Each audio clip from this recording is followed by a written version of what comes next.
The YouTube algorithm is not the reason your videos aren't working. Now, before you click off of this video because you think you need some new YouTube algorithm hack, give me about 5 minutes to break this down because this video will save you years. Now, I'm not saying that YouTube is easy, but I am saying that you're focusing on the wrong thing. Because right now, most entrepreneurs are making YouTube videos like they're buying lottery tickets. They hit publish, they hope, they're stuck in YouTube Studio refreshing the analytics nonstop, and then when nothing happens, they say, oh, well, this didn't work. I guess the algorithm hates me. No, your video was just built backwards. And today, we're gonna fix that. So in this video, I'm breaking down why most YouTube videos fail to grow a business and how to fix it without posting more, without chasing trends, and without becoming a slave to the algorithm.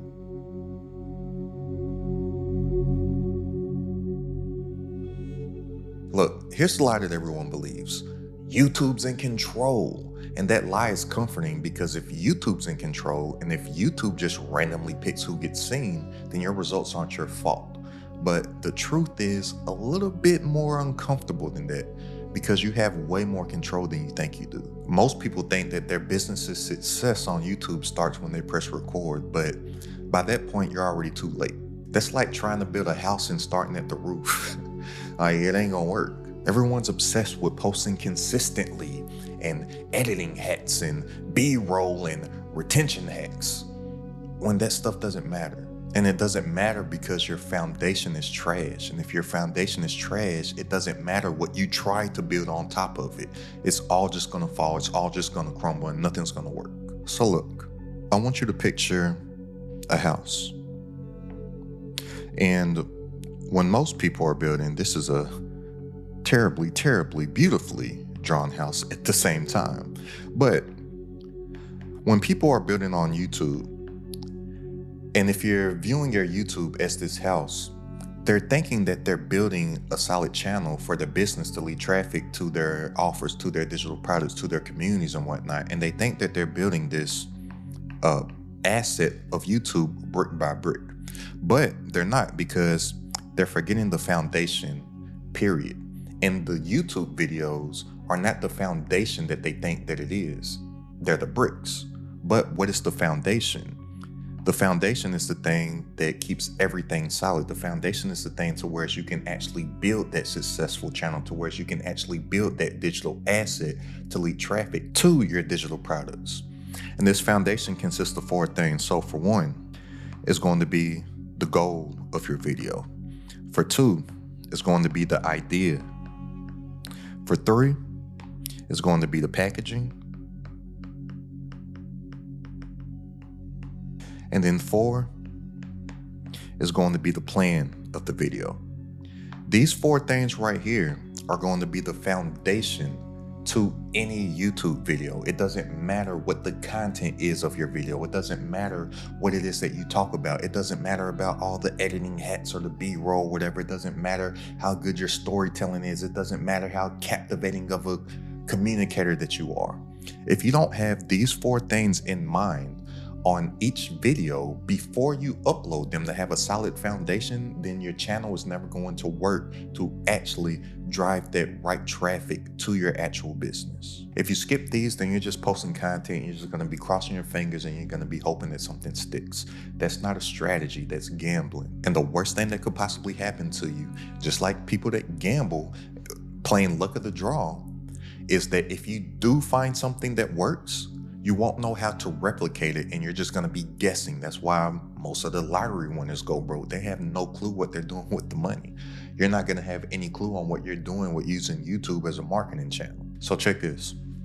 Every single video, it needs one job and one job only. And this is where everybody's messing up, is that they're trying to have one video do everything. They want one video to get views and subscribers and engagement and authority and sales, because of course we're in it for the money, right? That's the whole reason of building a business. That's the whole reason of having an online offer. That's the whole reason of having a digital product, right?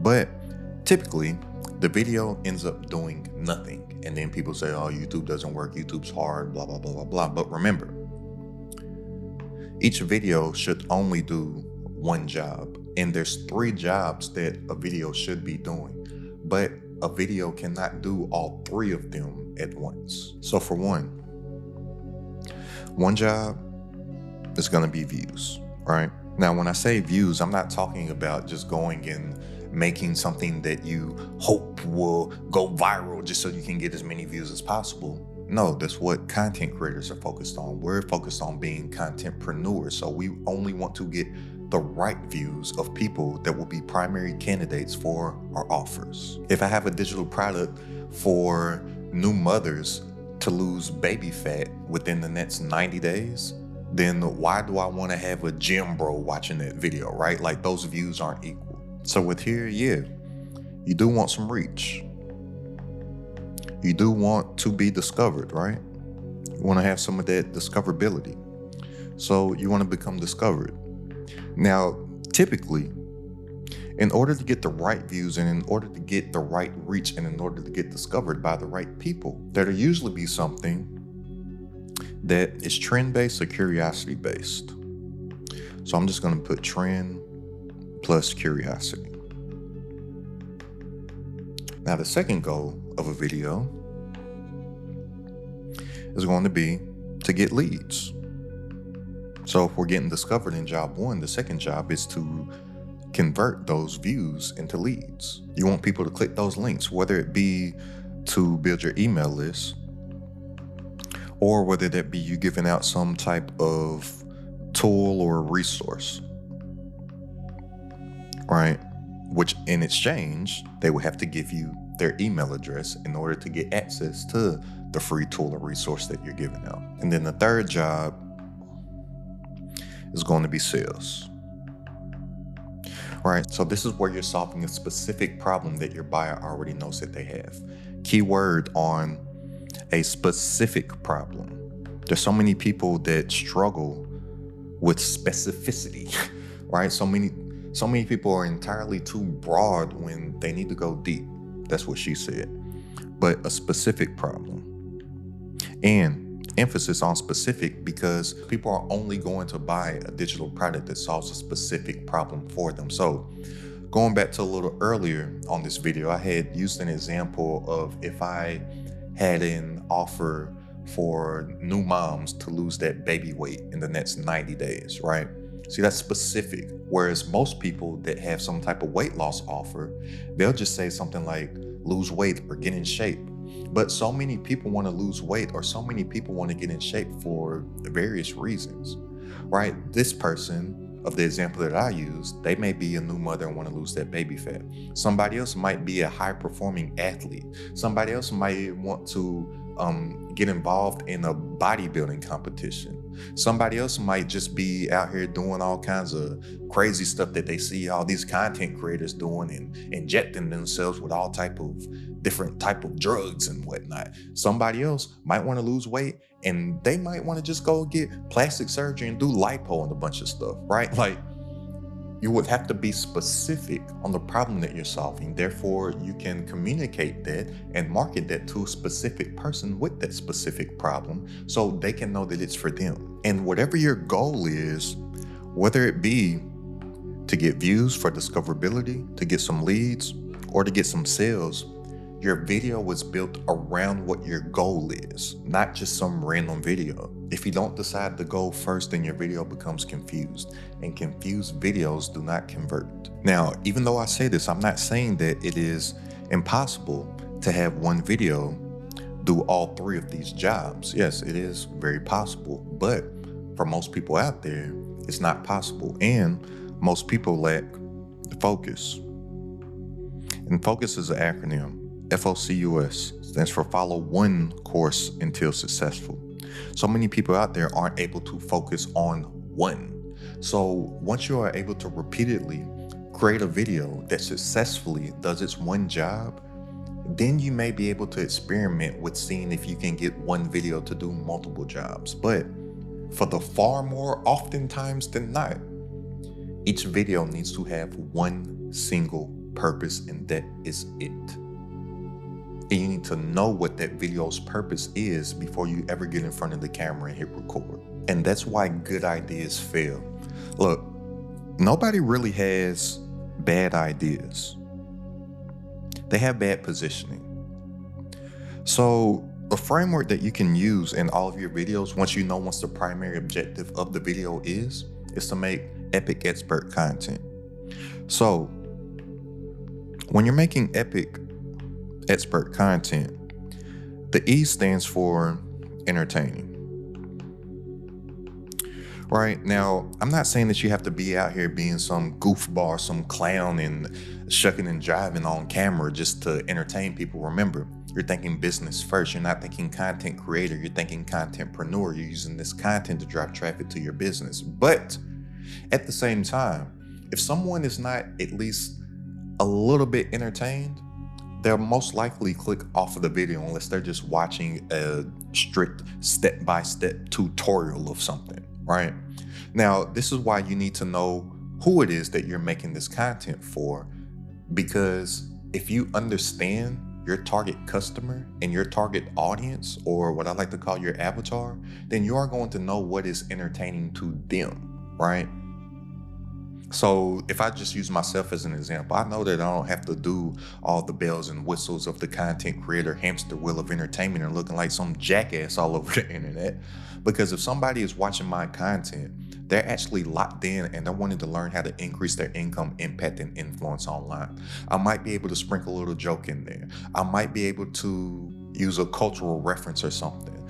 But the energy that I'm using when I create my content a lot of times, for the people that, some people, they hate an Aston CEO video, but for the people that are for me, they enjoy it. They're not only getting educated, but there's a little bit of entertainment in there. The P stands for personalized. That's why I said that you have to know who it is that you are talking to, therefore, so you can make personalized content for them. There is literally not I'll say a 48 to 72 hour window on my YouTube channel where I don't see some type of comment that's like, bro, how did you know that I needed this? Oh, it feels like you are directly talking to me. And they feel like that I'm talking to them because I am talking to them. I am talking to you, right? The I stands for irrefutable. Anything that I make in any of my videos, I'm speaking from irrefutable facts. I don't ever tell you anything that I think. I tell you stuff that I know. And how do I know it? Because I only talk about things that I have done.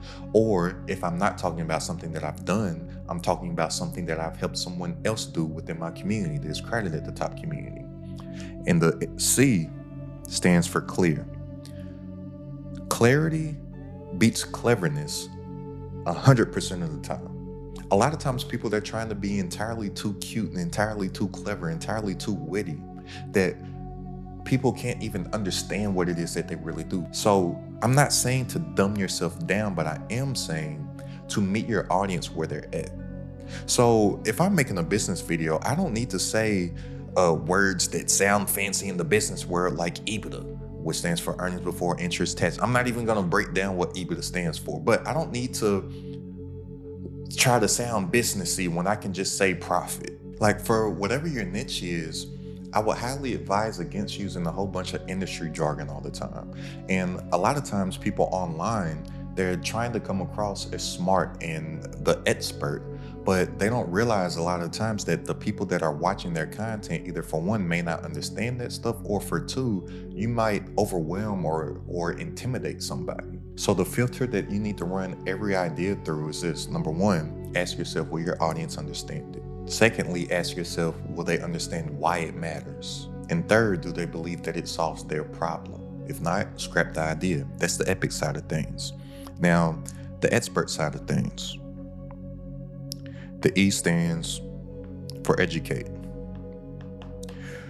Remember, here, I talked about the entertaining side of things, but it's a gold mine when you can mix these two together and have what I like to call edutainment, right? Edutainment content, it's a gold mine.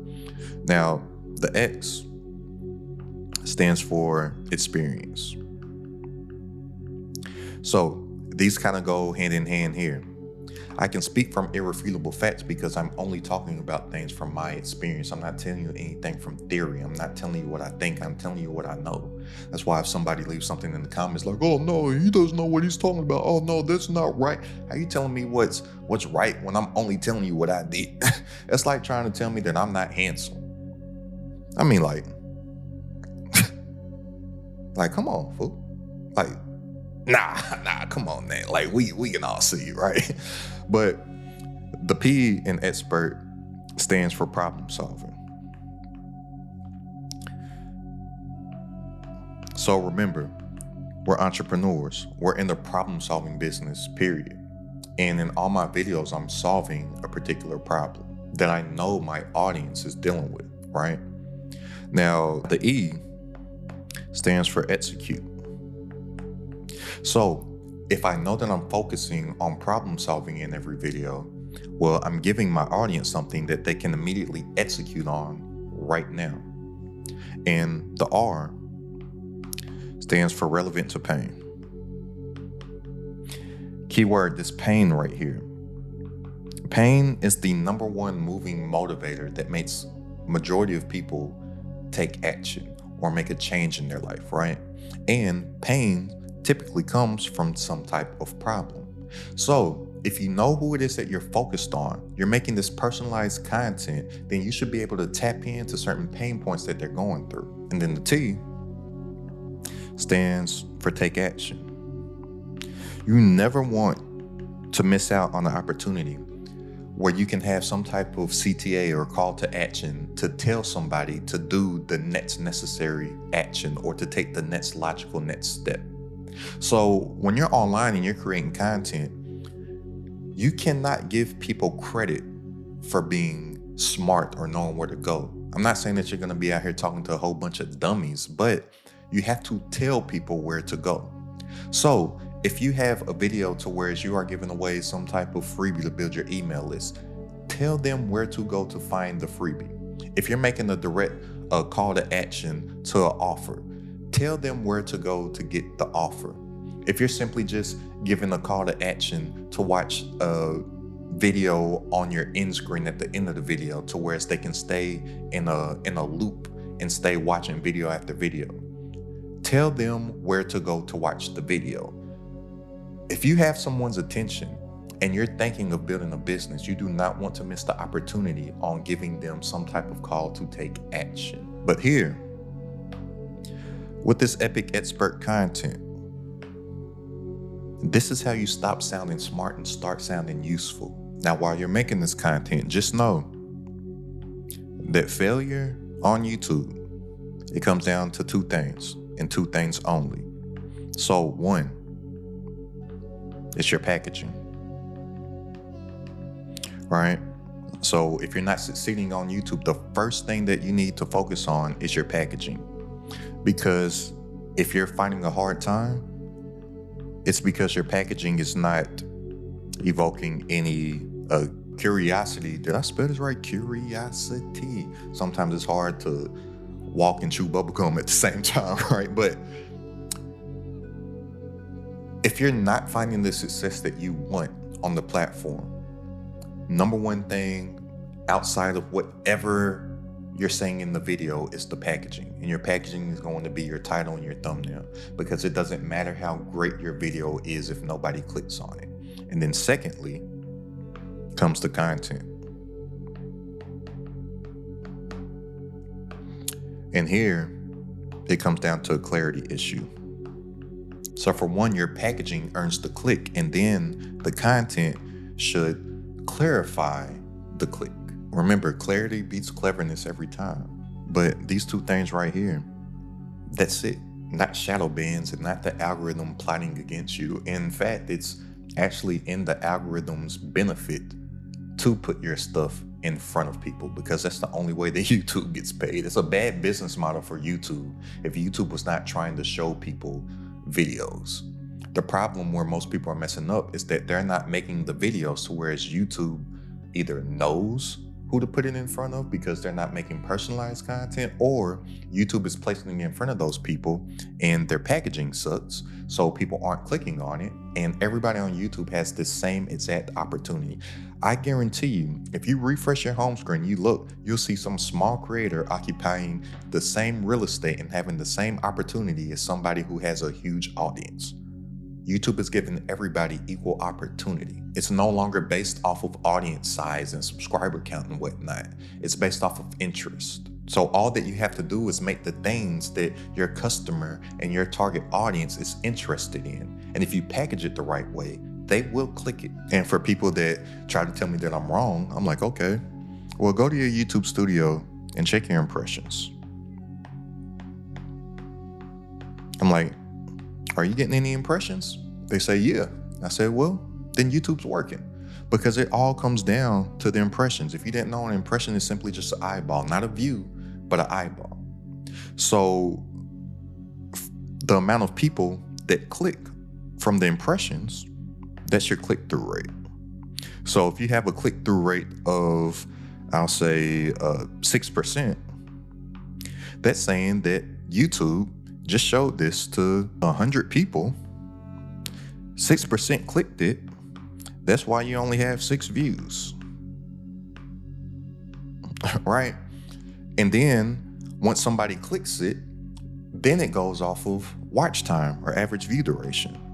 So if people are clicking off the video quickly, well, then that's giving YouTube signals that the people don't want to watch it, that it's not a good video, because they clicked it, which means that it's something that they actually do want to watch, but they quickly clicked off of it, which is giving signals that it's a bad video. They didn't get the clarity that they need. Therefore, YouTube will slow up their impressions.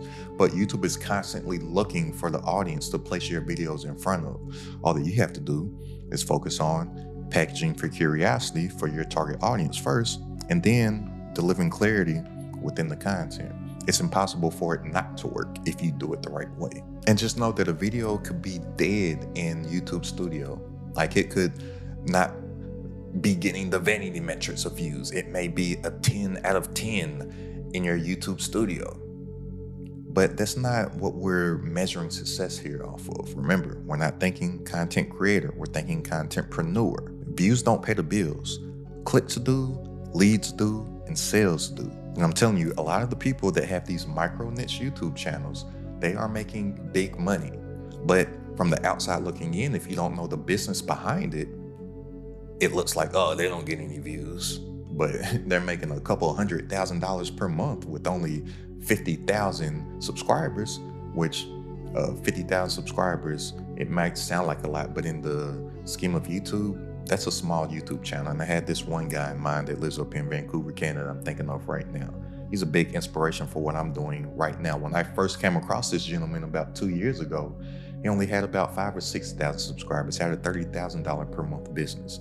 Didn't look like he had all the vanity metrics of YouTube, but his business was booming behind the scenes. I'm sure he wasn't tripping off of not getting that many views. I'm sure he was okay with getting his 1,000 views per video, if that. Which now he's doing pretty much the same numbers per video. He has a couple $100,000 per month business with still a small YouTube channel. Measure based on the actual goal, not vanity metrics. And that's the shift that I want you to make. Stop asking yourself, how many views can I get? And start asking, how do I make each video more intentional? One clear goal, one clear idea, one clear outcome. That's how you turn YouTube into a business tool, not a dopamine slot machine. And if you want help building YouTube videos that actually drive buyers and not just views like all of them that you see on the screen right now, that's exactly what we do inside this credit at the top. So go ahead and click the link down in the description if you want to tap in, and I'll see you on our coaching call this Wednesday. But this isn't about going viral, and this isn't about views. This is about leverage. And since you're now focused on the right things, go ahead and check out this video right here for a complete marketing system to build around your YouTube as the foundation. It's credit at the top.